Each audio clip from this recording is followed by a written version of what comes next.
السلام علیکم ورحمۃ اللہ وبرکاتہ.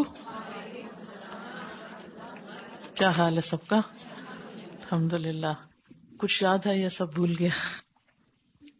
استاذہ میں نے اس آیت پہ غور کیا، وَأُشْرِبُوا فِي قُلُوبِهِمُ الْعِجْلَ.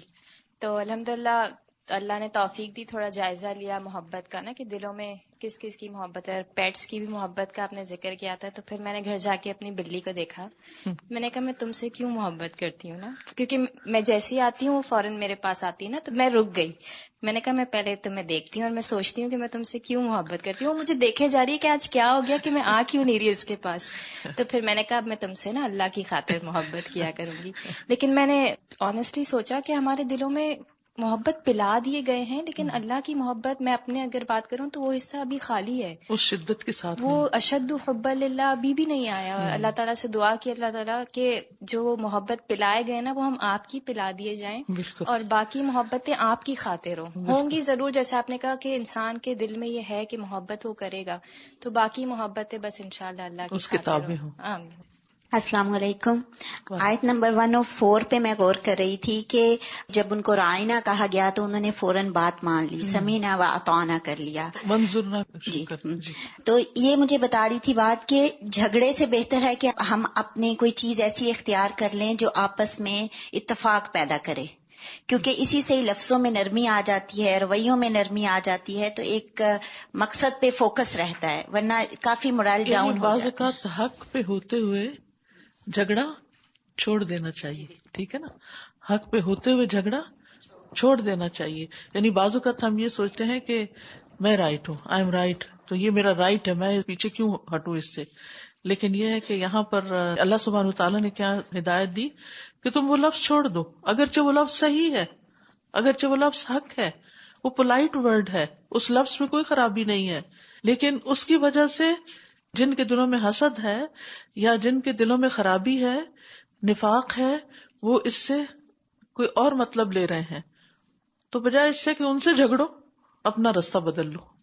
میں آیت نمبر 81 پر غور کر رہی تھی، تو جس میں آپ نے جس طرح بتایا کہ سیئہ کا مطلب ایسی برائی جس کو انسان مرتے دم تک قائم رکھے، تو یہ ہمارے لیے اس پہ بہت غور و فکر کی ضرورت ہے کہ ہمیں مسلسل اپنے عادات اور اخلاقیات کا جائزہ لینا ہے کہ کچھ ایسی برائی تو نہیں جسے ہم چاہتے ہوئے بھی نہیں چھوڑ سکتے، اور اس پہ مستقل ہمیں توبہ کی ضرورت ہے. صحیح، یعنی بیسیکلی خطیہ گھیرتی ہے. سیئہ اور خطیہ دونوں برائی کے لیے استعمال ہوتے ہیں، لیکن خطیہ کا ذکر ہے کہ وہ یعنی خطا جو ہے وہ جو جان بوجھ کے ہم کرتے ہیں اور جس میں ہمیں لذت آتی ہے، غلط ہوتے ہوئے ہمیں پتہ ہوتا ہے یہ غلط ہے، پھر بھی ہم اس کو نہیں چھوڑتے، اور جب چھوڑتے نہیں تو پھر توبہ کس چیز کی.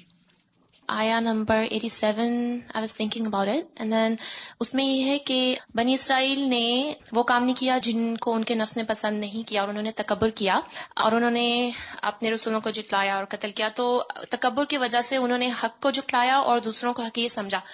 تو میں یہ سوچ رہی تھی ہم کیسے تکبر کرتے ہیں، ہمارے پاس آبویسلی اب کوئی نبی نہیں آنے والے، تو ہم حق کو کیسے جھٹلاتے ہیں.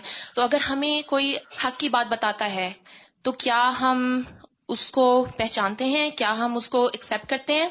اگر ہمیں اپنا کوئی بچہ کچھ بتاتا ہے تو ہم اس کو ایکسیپٹ کرتے ہیں، یا پھر ہم اس کو چھوٹا سمجھ کے نظر انداز کر دیتے ہیں اور ہم یہ کہتے ہیں کہ نہیں تمہاری دادی دادا یہ کرتے تھے اور ایسے ہو رہا ہے، یا پھر کچھ اور ہم اس کو کہتے ہیں کہ نہیں تمہیں نہیں پتا، یا ہم ایکسیپٹ کرتے ہیں. تو آئی تھنک یہ بھی آئی واز تھنکنگ تکبر کا ہی آئی تھنک یعنی ہم اپنے آپ کو بڑی چیز سمجھتے ہیں نا. اگر چھوٹا ایک صحیح بات کرے تو ہم اس کو چھوٹا سمجھ کے چپ کرا دیتے ہیں، تو ایسا نہیں ہونا چاہیے. السلام علیکم. بس میں اس میں یہ غور کر رہی تھی کہ ہمیں دل کو اچھا رکھنا چاہیے، اور یہ کہ جو بھی بات ہے کہہ دینی چاہیے مگر اچھے طریقے سے بات کریں. جی ہاں، اچھے طریقے سے. اختلاف بھی ہو، انکار بھی ہو، کچھ بھی ہو، لیکن انداز غلط نہ ہو. جی انداز ٹھیک ہونا چاہیے. اگر ہم کوئی سوال کریں تو اچھا سوال کریں، سمجھداری کا سوال کریں.